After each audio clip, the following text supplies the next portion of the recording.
नमस्कार दोस्तों।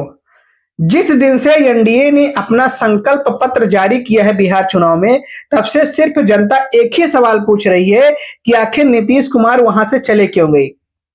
सिर्फ सबके मुंह पर यही सवाल है कि आखिर नीतीश कुमार वहां से चले गए। कोई कह रहा है कि 2 मिनट में चले गए, कोई कह रहा है 60 सेकंड में चले गए, कोई कह रहा है 1 मिनट में चले गए। लेकिन सबसे बड़ा सवाल यह है लोगों का कि आखिर में नीतीश कुमार चले क्यों गए। क्या उन्हें पता हो गया है कि मुझे बिहार का अगला मुख्यमंत्री नहीं बनाया जाएगा इसलिए वो चले गए, या एनडीए से यानी बीजेपी से उनकी कोई नाराजगी चल रही इसलिए चले गए? आखिर क्या बात है जिसकी वजह से वह चले गए? सबसे बड़ी बात जो सामने निकल कर आई है वह यह है कि चिराग पासवान ने एक बात साफ कर दिया है कि नीतीश कुमार को अगला सीएम बनाया जाएगा या नहीं बनाया जाएगा, ये इसके बारे में मुझे नहीं पता है, लेकिन मैं नीतीश कुमार के साथ खड़ा हूं। जीतन राम मांझी भी यही सवाल कर चुके हैं कि आखिर अब आप जो है मुख्यमंत्री फेस का ऐलान कर दीजिए, चुनाव एकदम सर पर है तो आप कब ऐलान करेंगे। लेकिन अमित शाह, नरेंद्र मोदी, जेपी नड्डा यह सब सन्न मारकर बैठे हुए हैं और कोई भी जो है सीएम फेस का ऐलान करने के लिए तैयार नहीं है और लगातार रैलियों पे रैलियां हो रही है।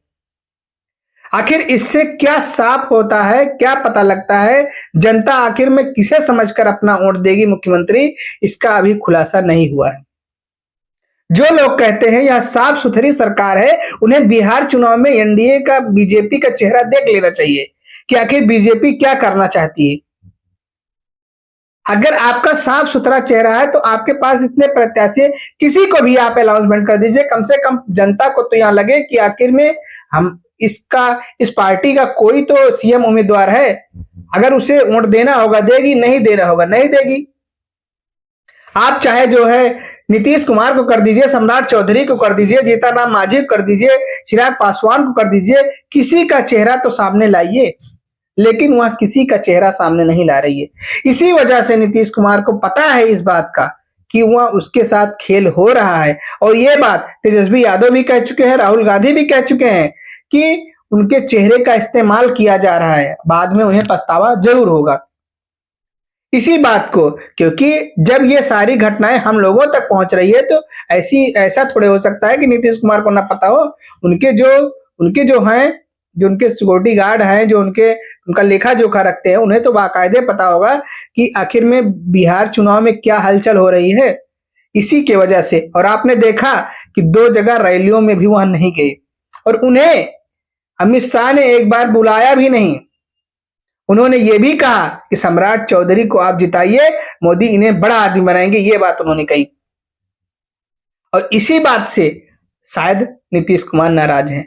नीतीश कुमार ही नहीं, पूरा नीतीश कुमार, तेजस्वी यादव और जो भी लोकल वहां के हैं, वह सब यही चाहते हैं कि अगर बिहार में बीजेपी की सरकार आ गई तो यहां पर जो है जैसे अन्य राज्यों में वैसे ही हो जाएगा। और वह जो है यह सब चाहते हैं कि बीजेपी की सरकार ना आए, मतलब बीजेपी का कोई मुख्यमंत्री ना बने, जो भी बने बिहार का ही बने। और इस बात को कितनी सच्चाई है, तेजस्वी यादव अपने मुंह से भी कह चुके हैं कि इनका इस्तेमाल किया जा रहा है। चिराग पासवान ने साफ कर दिया है कि नीतीश कुमार को मुख्यमंत्री बनाया जाएगा या नहीं बनाया जाएगा, मुझे इसके बारे में नहीं पता है, लेकिन मैं उनके साथ खड़ा हूं। बीजेपी यहाँ पे क्या सोच रही है? बीजेपी को यह लगता है कि अगर नीतीश कुमार चले जाएंगे तो भी मेरा कोई नुकसान नहीं होगा। हम जो है जीतन राम मांझी, चिराग पासवान और उपेंद्र कुशवाहा को लेकर के सरकार बना लेंगे और इसी में से किसी को मुख्यमंत्री बना देंगे। इसीलिए चिराग पासवान के घर उस दिन नीतीश कुमार गए और अपने बीच में जो दूरियां थी, जो बर्फ था, उसे पिघलाने की कोशिश की है। और शायद यही बात की होगी कि हम जो है सीएम बन जाएंगे और चिराग जी आपको हम डिप्टी सीएम बना देंगे। और चिराग पासवान भी अब यह बात समझने लगे हैं कि हमें बिहार से जुड़े रहना कितना फायदेमंद है, क्योंकि बिहार की जनता ने आज उन्हें केंद्र में पहुंचाया है। ये बात वो अच्छी तरीके से जानते हैं और इसी को लेकर के वह बिहार से जुड़ा रहना चाहते हैं। यही उनका फायदा है, यही बात उनके समझ में आ रही है। इसीलिए वह जो है नीतीश का पक्ष रख रहे हैं। चाहे आप जहां देखिए वह घूम फिरा के लास्ट में यही बयान देते हैं कि मैं नीतीश कुमार के साथ हूं। बीजेपी को क्या लगता है कि जो है हम उपेंद्र कुशवाहा और जीतन राम मांझी को लेकर के जो है और चिराग पासवान को लेकर सरकार बना देंगे। वहां सोच रही है 101 में से कम 80 से 85 सीट तुम्हारी आएगी। लेकिन यह बात वो भी भूल गए हैं कि नीतीश कुमार कभी भी पलटी भी मार सकते हैं, क्योंकि बताते हैं कि नीतीश कुमार का घर और तेजस्वी यादव का घर ज्यादा दूर नहीं, सिर्फ बीच में रोड का ही फासला है। दोनों बिहारी एक हो जाएंगे और आप बाहर हो जाएंगे।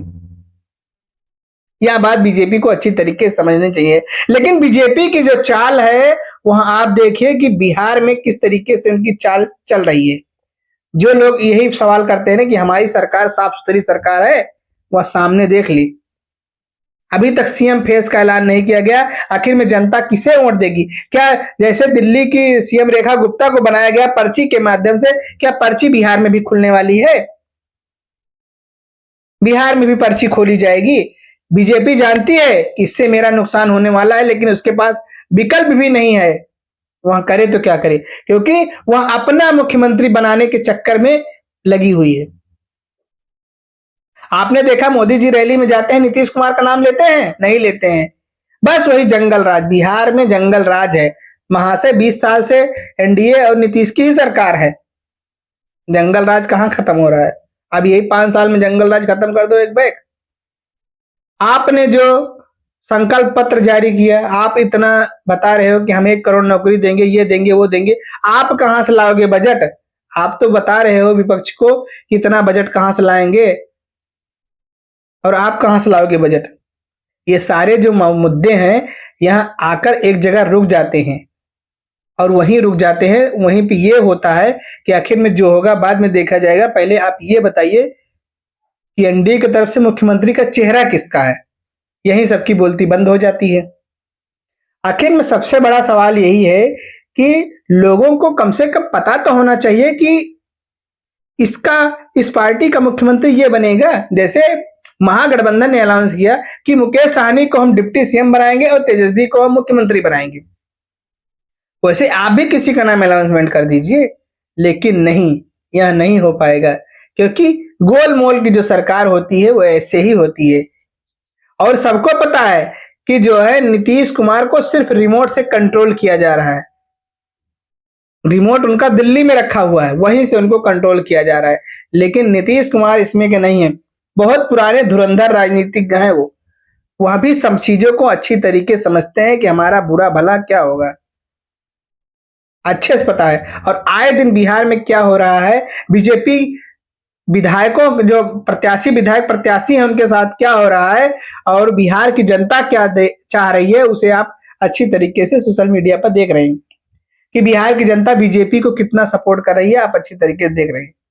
और हर संभव प्रयास है मोदी जी का और अमित शाह चाणक्य जी का, हर संभव प्रयास है कि कैसे भी करके कुछ भी किया जाए, लेकिन बिहार चुनाव में अपना मुख्यमंत्री बनाया जाए, चाहे कुछ भी हो जाए। और जिस दिन उनका मुख्यमंत्री आ गया, तो एक बात ये तो क्लियर है कि नीतीश कुमार तो मुख्यमंत्री नहीं बनेंगे, लेकिन उनकी पार्टी को भी खत्म कर दिया जाएगा। ये साफ अंदेशा है। दोस्तों, आप लोगों की हमारे इस वीडियो पे क्या राय है, कमेंट में जरूर बताएं। चैनल पर नए हैं, चैनल को लाइक करिए, शेयर करिए और सब्सक्राइब करिए। धन्यवाद।